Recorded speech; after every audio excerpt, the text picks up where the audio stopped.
step back and be strategic about your resilience the same way you're strategic in what you do at work. One of the misconceptions we need to clarify is that often people will tend to think that they are resilient as an individual. That's who they are as a person. They own it. That's like a personality trait. The more you've prepared, invested, planned, the more you can increase that baseline such that when additional unexpected larger demands come, then you'll be able to bring your best. The reality is you will need to invest in yourself so you can bring your best to what you do in your professional and your professional life. It will serve as a protective factor from burnout. It will serve as a model for others. That's Marie-Hélène Pelletier. She's a practicing leadership psychologist and executive coach who's spent over 20 years helping professionals improve their resilience and performance. Her new book, The Resilience Plan, a strategic approach to optimizing your work performance and mental health, combines business and clinical expertise to provide strategies you need to thrive. So you'll learn 1, why no one should assume they're resilient. 2, how to design your resilience plan. And 3, the tiny actions that build big resilience. I'm Pete Makaitis. This is How to Be Awesome at Your Job. And now, here's MH. Marie-Hélène, welcome. Pete, thank you. It's a pleasure to be here. Well, I'm so excited to hear about your wisdom, and I'd love it if you could kick us off with any particularly striking, surprising, fascinating, counterintuitive discoveries you've made about us humans and our resilience and mental health while putting together your book, The Resilience Plan here. You know, something I've loved in my studies in general and in my work was always interdisciplinary. I always found the creativity of bringing ideas together was great. So I'm going to say the immense benefits of bringing psychology and strategy together. Just amazing. Can you give us an example or elaborate on that? I can, absolutely.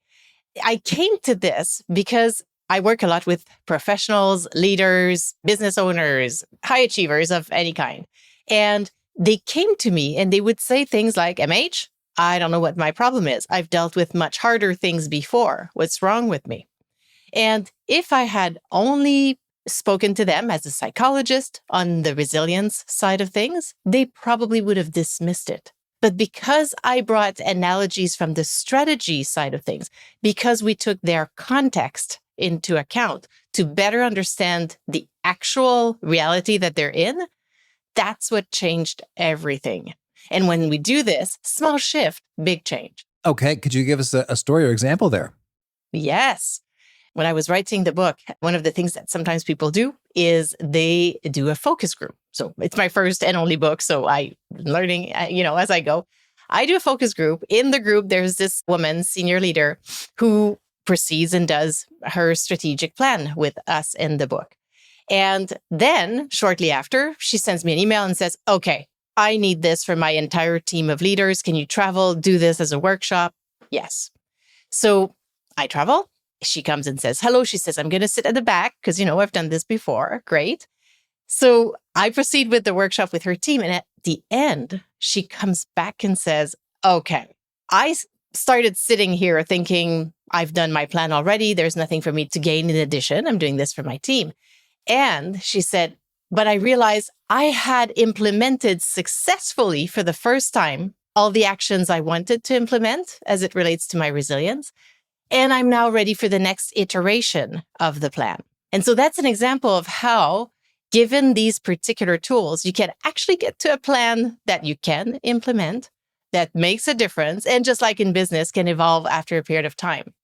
So we can dive into the details of how do you get there, but that's an example of how practical this can be. Maybe let's return to that notion of people say, I don't know what my problem is. I've dealt with stuff that's way harder than this before, and yet I'm wiped out. I'm burnt out. I'm tired. I'm exhausted. I'm overwhelmed.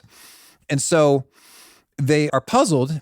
And then you say, when you bring the strategic element in there, it becomes demystified. Can you elaborate or give us an example of what that might look like? Yes. Well, the analogy that sometimes I would give, and that's in part what led to writing it in the book, was how if we were in a business situation and we had a great idea for a new service or a new product, Would we just have the great idea and launch? Or would we have the great idea and then look at who else is offering this? How much, or something like this? How much are they charging for it? Who is willing to pay for it? Which forces might impact the launch? We would do all this, right? We would look at the context around this idea and then design a launch strategy that would be successful. So same thing here. Yes, we want to be more resilient, and initially we don't understand it. But if we actually use the same tools we would use in business strategy to understand with more clarity the context, then we can actually create a plan that works. And that's what changes everything. It's as if initially we disregard many elements of the context. We're not realistic about the amount of demands we're facing, the quantity, the importance of the demands we're facing. That's one example. And other aspects of the context, which makes any intention not that easy to implement and frankly not successful. Okay. So in other words, we don't want to simply do a one-size-fits-all resilience plan in terms of what you got to do is you got to do your deep breathing, you got to do your exercising, and you got to sleep well, and you're done. Correct. But rather, you better go into the depths of the particular context in order to customize it to be just right. That's right. And it may include any of the things you just mentioned, or it may include other things. It depends on your current context, as well as other things like your values, the type of demands you're facing, the type of supply of energy that you have right now. And so when we take all of this into account, then we can design something that makes sense. Okay. Well, so then maybe as we're deconstructing myths or misconceptions about resilience, like it's not one size fits all, any other top things you want to clarify for us in that domain? It's not a one size fits all, absolutely, which means the plan you design for yourself, Pete, in this moment in time will be different from mine, and even yours will be different from yours maybe 6 months from now.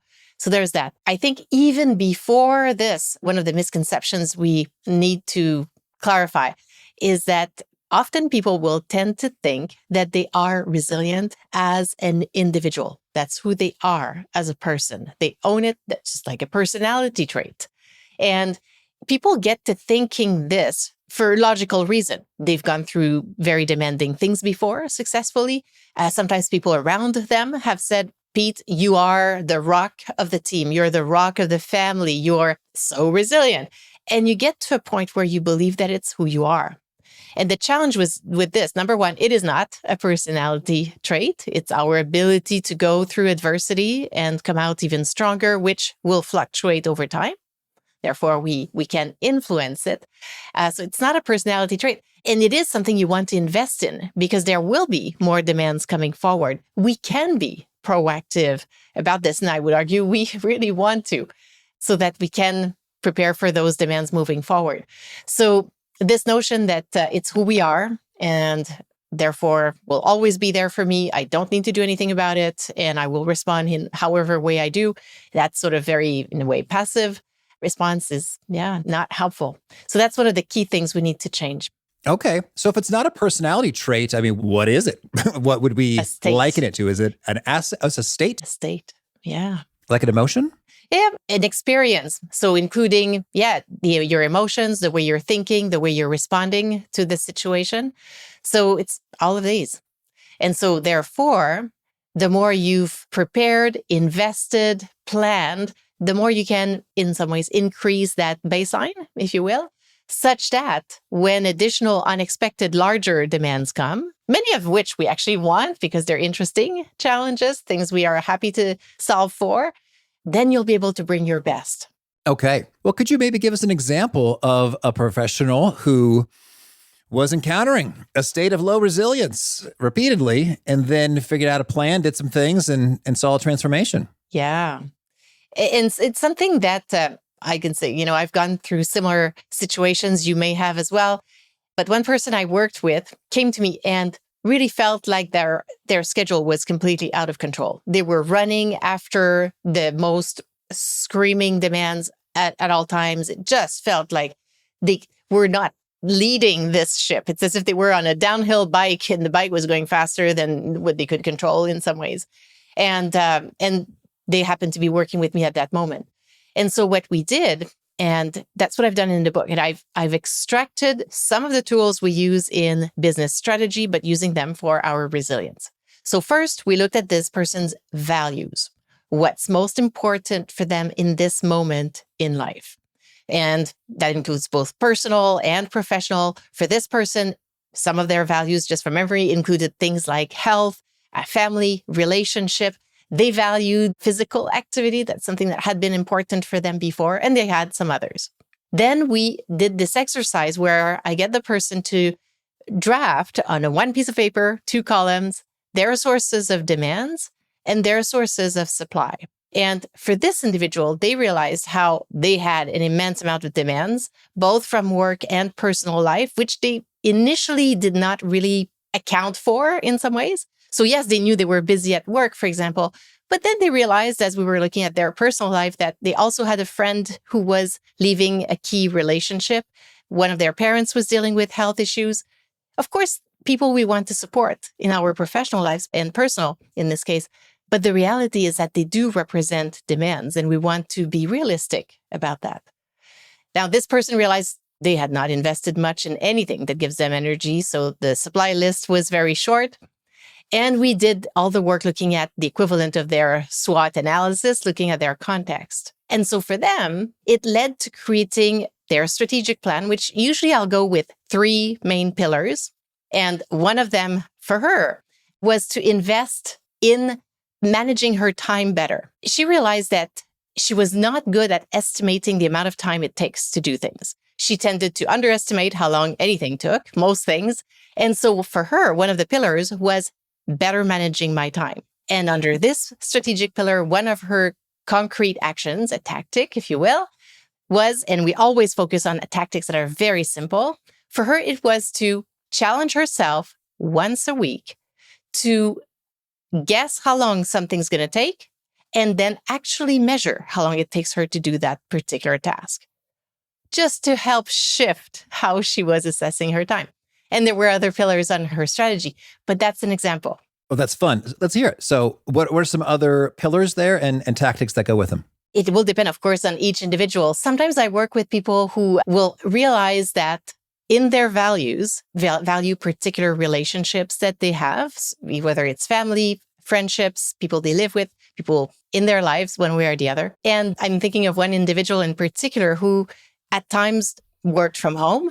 And sometimes when he was working from home, if he was not in a meeting, he would open the door of his office. And he had a young child who at times would come in the office, the door was open. And he realized how more often than not, of course, he was doing something when the child would come in. So he would say, oh, wait a second, or, would just finish typing whatever he was doing. His next action in his plan, one pillar was relationships. And his action was whenever someone from my family who I love and value, because now I have even more clarity on that value, whenever an individual comes in, I will actually stand from my desk, stop what I'm doing entirely, mid-word, mid-email, not finishing the thing, turn around, step out of the office, and be with them. So it was just connecting. And you see how one of the things that is so important in this type of work, and just the same way in a business type of strategic plan, you want actions that are implementable, that you can do. And here, in this particular strategic resilience plan, we very much need these actions to be so small that we are highly likely to do them. So they cannot take an immense amount of time, which no one has, because then you're building self-efficacy. You're building that sense that you can do this. And from there, you can grow it if you want. But we have to start really small. Otherwise, most people's schedule are full, overflowing even, and therefore no change is going to happen. MH, I really love that notion of it's super small. And I'm reminded of a conversation we had with BJ Fogg about tiny habits and how those really can be quite transformational. And so we talk about the demands and supplies. So an economist thinks of supply and demand in terms of price versus quantity and what is the price point at which I'm willing to supply so many units, and yada, yada. And you're suggesting the units here, it sounds like, is not so much price, but energy. Is that accurate? That's right. Yes, it's. I'm using the term because we are used to using these terms in a different context, and it just seems to resonate with people I worked with. So I've used them in different ways before, and it seems to resonate. So yes, here I'm looking at where is your energy going? That's your sources of demands. And sources of supply is what is bringing energy to you. Now, in a way, this can be tricky in terms of distinguishing the finer points here. Like my precious children, of course, I love them. Being with them is delightful. And other times, they're driving me nuts. Yes. And they are feeling like a demand. They're sucking me dry. So how do you think about any acid tests or key indicators or guidelines you use when you're categorizing stuff? Go with the flow. Go with what's easiest, because very much for any of the worksheets that I've developed and the ideas in the book, it very much is going with the done is better than perfect, Pete. Mm-hmm. So yes, others have said golf also tends to fit on both. It's a demand, sure. it's a supply.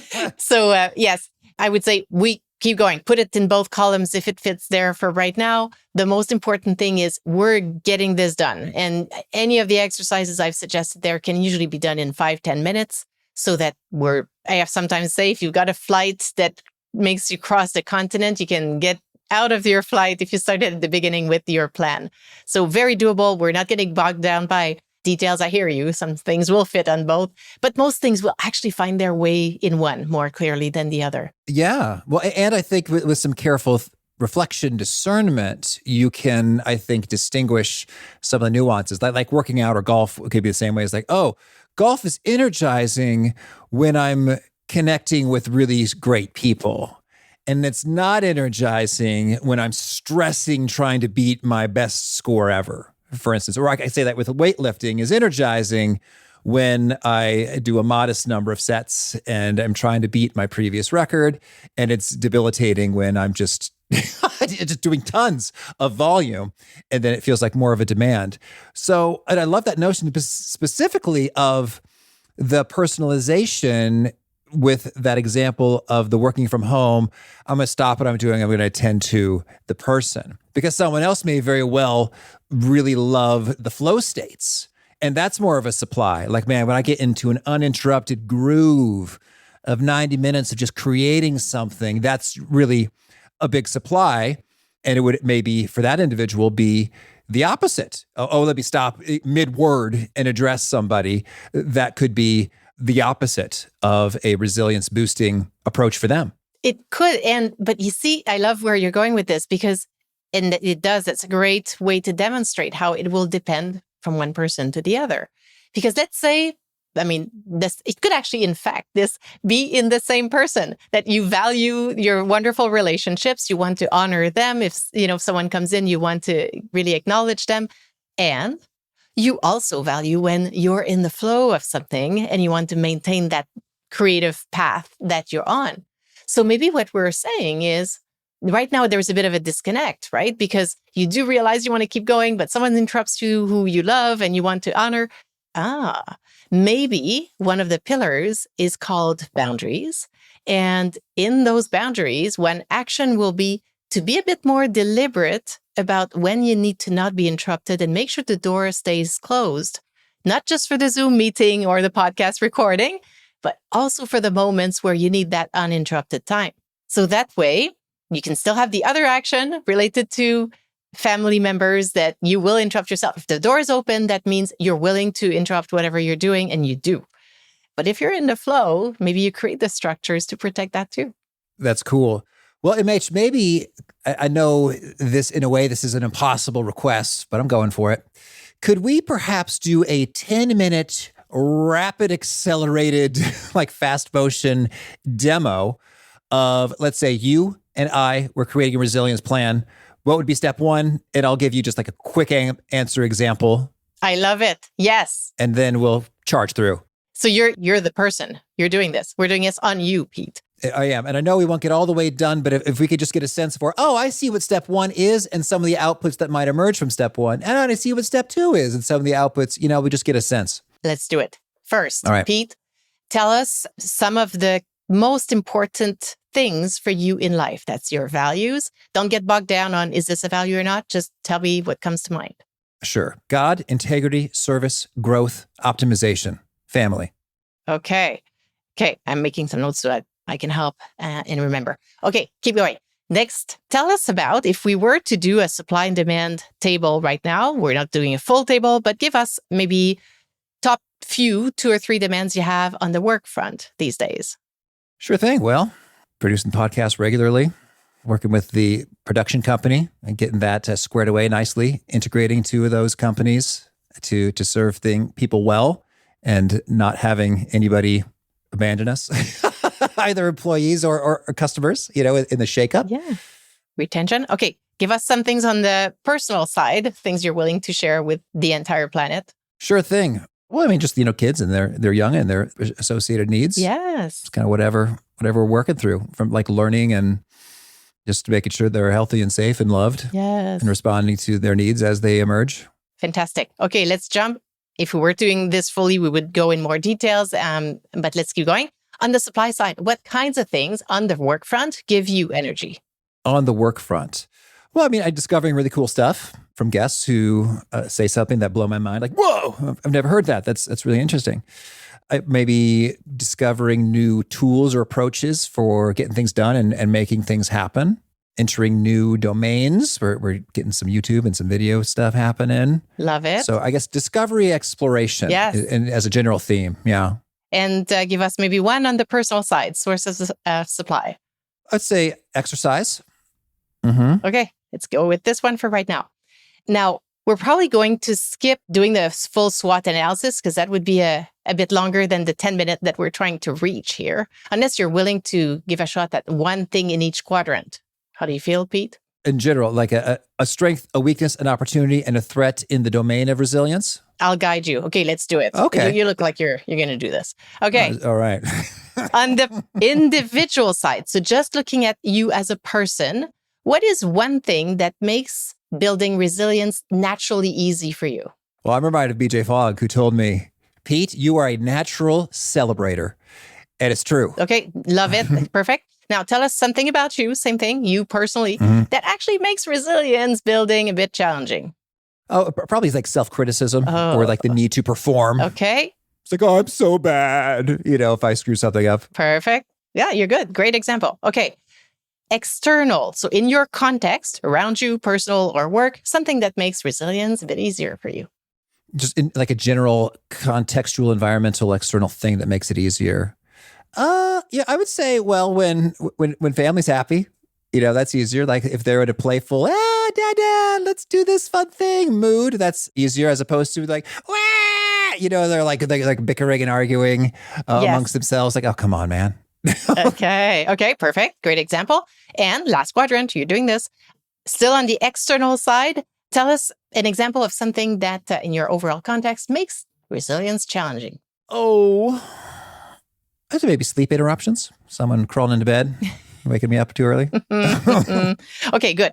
So now that we have this, we would design a strategic plan. And I often start with, say, 3 strategic pillars.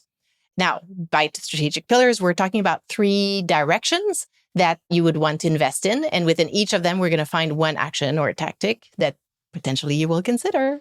So now that you're looking at the values we've talked about, sources of supply and demand, and your overall context, I'm going to ask you first, otherwise I'll provide ideas, but if something emerged for you, that's usually a good place to start. Is there something that you're already thinking, yeah, this looks like I could invest a bit more here, and that may be a good idea? Well, I guess I'm thinking about on the work front, it's like at times there are new, cool, fun, interesting things I like to explore and try.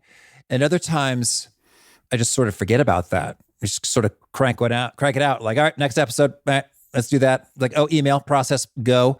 So, I mean, I have a giant list in OmniFocus of all these potential ideas or initiatives. And it would probably be really swell if I just had a short list I could refer to make sure that there's usually something fun, cool, interesting, novel to explore and grow into there. Okay. So pillar number 1 could be exploration focus, let's say.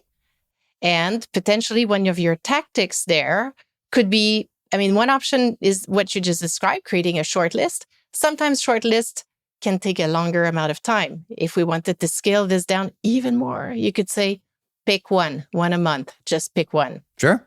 Pick. It's a good list. You've liked all these ideas anyway at some point. If you spend the time to rank and create the short list, that may take you too long and you may not do it. So yeah, could be either a short list or pick one a month and explore, for example. Yeah. Okay. So we've got one pillar. Another pillar, I'll just, do you have another one that came to mind or you want me to throw in one? What you got?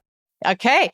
Another one could be to be proactive on the family front. Now, this is not, I have little information, so I'm not saying you are or are not right now, but family is a value. It's something that's occupies an important part of your life. Potentially, there's an opportunity to do one more thing even more proactive. Either you're talking about the sleeping, like, kids are coming in, or sometimes you also said it's a strength when the family is happy, when everyone is in good moods and that kind of thing. Do we have an opportunity to, I don't know, once a week do a family check-in? Again, you may already be doing this. Or is this an opportunity to look at who of the kids is now transitioning to an older age where we could look at helping shape the sleep patterns, for example, so something works a bit better. So I don't want to dive too far. It's, personal life and all this, but that could be an example of another pillar that would combine some of the things you've observed and how things are going, as well as your values. That's good. And what's funny, what's coming to mind is I'm just thinking about food. Okay. Tell me about this one. It's like young kids get cranky when they don't eat, and yet they might not eat because they don't want whatever foods. And so if I could get laser focused on, okay, what are healthy foods you like to make sure they're always in supply, then we could cut down on some of the crankiness because they don't want to eat whatever we got, even though it's perfectly good and maybe they need to learn, whatever. In the short term, make sure, okay, blueberries are the thing, for example. Let's just make sure we always got ample blueberries in the refrigerator. That's right. So you could literally have a pillar called Food for Kids with actions. Like you said, it's in supply. And maybe number 2, you're prompting the eating because sometimes it's there, but certainly here they are. No one's touching it or whatever. And then they realize too far, or you realize far further on the road that it's impacting how they're reacting. So there you go. You can have your 3 pillars just like that. Okay, cool. Well, thank you. That's fun. So I know we just spent a lot of time talking about how it's all custom and context specific and everybody's different. But now, MH, I'm going to put you on the spot and tell us what are some top pillars and tactics that you've just noticed seem to come up again and again and again and be super helpful when people embark upon, knowing they may well not be applicable for all persons. That's right. That's right. Well, I mean, there are areas that we know from research, if we, all of us, it's just the implementation needs to be very personalized. But the reality is that humans in general, and we know this from body of research, decades of research, we will be more resilient if we are doing more on the exercise front. 3 types of things: cardio, strength training, and meditative type activity. So that's one. We will be more resilient if our nutrition's better. So it connects with the pillar, your food pillar here. And we have solid research literally showing a difference. If we're having this meal healthier, it will have an impact. It's not just long-term, 20 years from now, it's having an impact. Our sleep will have an impact on our resilience. Spending time with people we enjoy spending time with. And then there are additional ones like time in nature. Doing pleasurable activities, things you enjoy doing, which is critical for recovery from work so that we can then bring our best to what we do. Other themes that fairly often will emerge for individuals I work with, there usually is some version of better boundaries. However it gets defined, that's often there. Fairly often there is this element of managing my time differently. Connects a bit with boundaries, but sometimes it's also very time specific, again, with that tendency to underestimate how long something's going to take. Yeah, so these are examples.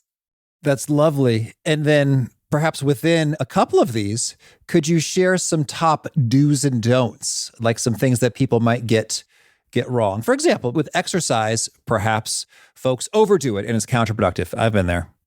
or they neglect one side of things, like maybe it's strength is not my thing. I don't want to get too big, bulky muscles. That's a whole nother conversation. But tell us, are there any top do's or don'ts that you find within these domains? Yes. On the exercise front, more people, if they do anything in this area, they'll be on the sort of active recovery and will see meditation as something that is not for them. Either because they're like, I'm not that person, or they'll say, I've tried it, MH, and I can't calm my brain down. It's just not for me. Well, hello. The reality is that research is crystal clear. It is critical for all of us. It makes a huge difference. So that's probably one of the next frontier. If you're wondering what to do next, that probably would be the one. If you're going, now here's the key thing. If you've tried it and you're in that camp saying, my brain just doesn't slow down, it's not for me, all that, change your success criterion. It's not about, did I calm my brain down and leave this feeling zen? No. Success criterion, did you press play on the thing and did you sit down trying to do it and doing your best to bring your focus back on your breathing, for example, whatever the guideline was. And that's it. If you've pressed play, you've done it, 2 minutes, 4 minutes, whatever the duration is, start small, full points for this, even if your brain was going the whole time. So that's an example. Meditation would be one. Another area to really consider is the sleep. People will tend to bring their electronics in the bedroom, which then becomes tricky because if we don't sleep in the middle of the night, it's very easy to reach for the electronic, which then is engaging the brain as opposed to giving the brain the message that, no, it's time to sleep. So the don't would be, don't bring the electronics in the bedroom. If your phone is your alarm, buy a small travel alarm, and that will be smaller than your phone probably, and will ensure that you actually create the boundary there as well. So these are some examples. Sometimes people skipping meals on the nutrition front. So making sure there are easy things. You were talking again about kids earlier, but it's true for us too. Sometimes the day will go so fast, we'll just reach for what's easy, and that may not be what's going to help the brain best sustain for all the next hours. So proactively planning for this, that is another example. Okay. And with the research on meditation, you mentioned 2 minutes, 4 minutes. Does the research suggest that such small doses are actually effective and useful for us? Anything's better than nothing, but eventually, yes, longer will have more benefits. But again, here we are about starting small. Even smaller than this, you could start with just committing to doing 5 deep breaths while you're washing your hands. We wash our hands many times a day. It does not require more time for you because you're still doing this. Might as well use a moment to slow the breath down completely, all the air out, and slowly breathe in. It's there, and it's a start. And what happens when we start in these smaller ways, we build that sense of self-efficacy, that we can influence this. And that builds. Once we start building this, we will be able to extend over time. All right. Well, MH, tell me, anything else you want to make sure to mention before we shift gears and hear about some of your favorite things? I would say stay curious for the small actions. And I know how so busy, so full that everyone's schedule is. If it feels like you can actually step away and invest in creating that plan for yourself, fantastic. If it feels like even that is too much for right now, then start with something very, very small. But the reality is you will need to invest in yourself so you can bring your best to what you do in your professional life. It will serve as a protective factor from burnout. It will serve as a model for others, whether it's your kids or people you work with. And so staying curious about your next action and implementing is key. Big thanks to MH for sharing her wisdom with us. And big thanks to our sponsors. Check them out. One sponsor to check out is Harvard Business Review. This brilliant magazine, published at hbr.org, is the leading destination for smart management thinking. Fun fact, the Harvard Business Review has been mentioned in 108 episodes of the show. That's because HBR has so much great stuff, it just comes up all the time. They got explainer videos, podcasts, real-world case studies, and a whole lot more. I think of HBR each night that I put on my special orange sleepy glasses. Their article, Will blue light glasses improve your sleep? Revealed that those who wore them reported better sleep and a 7% improvement in work performance as compared to those who wore the sham glasses. So I cite HBR anytime anyone tells me that I look silly wearing them. Much of HBR is free when you sign up for a free subscription on their site, but to get unlimited content, that's $10 a month. If you visit hbr.org/subscriptions and enter the promo code AWESOME, you save 10% off of that subscription. Again, to save 10% off of your HBR subscription, go to hbr.org/subscriptions and enter the promo code AWESOME. One sponsor to check out is Hello Bello. Hello Bello offers ultra-convenient diaper bundle subscription services to deliver diapers and wipes directly to your home so you're never out of supplies. These diapers are made in the USA and free of fragrances and other chemicals and toxins you don't want near your child. Get this, my wife has a master's in public health and is the toughest customer I have ever seen when it comes to safety standards for kids. And Hello Bello meets even her demanding standards. Hello Bello also provides cloud-like softness, excellent absorbency, and fun rotating designs. Hello Bello was named the best diaper subscription by New York Magazine and won the 2022 Good Housekeeping Parent Award. Go to hellobello.com/awesome to get 30% off of your first customized bundle and a full-sized freebie product of your choice. That's hellobello.com/awesome to start bundling with 30% off your first order. One more time, that's hellobello.com/awesome.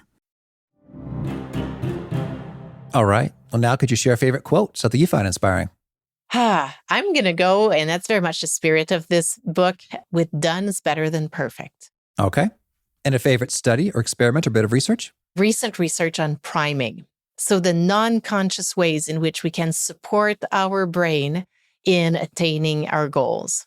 And there's been fascinating research there. I could give you an example, but the short point of this is if we expose our brain in advance to an image or words that represent our goal, and we know images are actually even more powerful, we're increasing our chances of reaching this goal. Still need all the conscious planning, the SMART goals, the planning for it, the small initially, the whole thing. We need all this. And priming can help. Fascinating research there.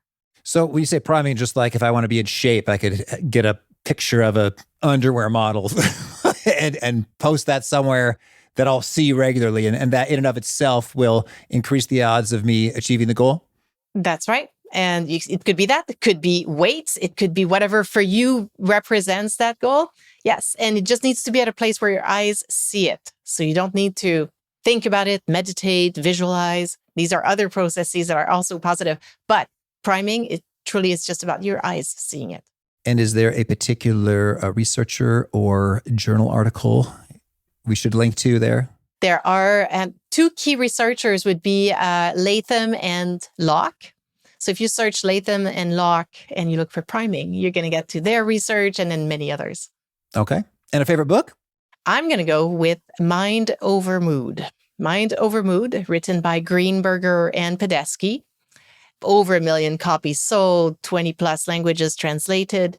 It's a very practical workbook. So it has theories that come from psychology as well as exercises, always to implement. And it's a book that I think everyone should have in their homes, at work. It just provides great tools to deal with normal parts of life, some that are easier to manage, some that may be more challenging, but just research-based, very practical. All right. And a favorite tool, something you use to help you be awesome at your job? I want to say I'm going to say actually doing a strategic resilience plan, because I've used it. I've used it in various phases of various demands I've gone through personally. I've seen others, obviously, but I'm using this tool. All right. And a favorite habit? Walk outside. Okay. And is there a particular nugget you share that really seems to connect and resonate with folks? You hear them quote it back to you often? Anything's better than nothing. All right. And if folks want to learn more or get in touch, where would you point them? TheResiliencePlan.com will get you to everything I do. Always happy to connect on LinkedIn as well. So, and love to see what others are thinking and doing and all that. So that's another great way. All right. And do you have a final challenge or call to action for folks looking to be awesome at their jobs? Step back and be strategic about your resilience the same way you're strategic in what you do at work. All right. MH, this has been fun. I wish you much resilience and adventure. Thank you. Love that. Resilience and adventure. And same to you, Pete, and to your audience.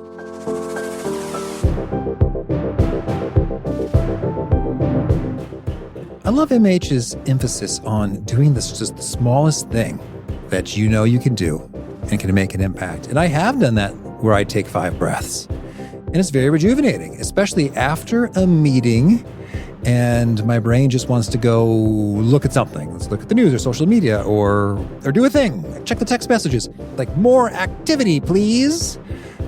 I close my eyes and take those 5 deep breaths.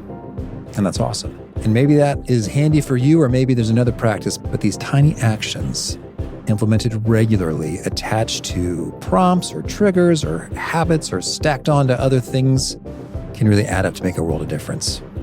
Thanks to MH for her wisdom. If you'd like a summary write-up of the actual wisdom that MH shared, please sign up for the Gold Nuggets at awesomeatyourjob.com. We send those for free to your email inbox, and you also unlock the whole archived vault of all 978 of these Gold Nugget summaries. And if you want to check out the show notes and transcript, etc. for this particular episode, visit us at awesomeatyourjob.com/EP978.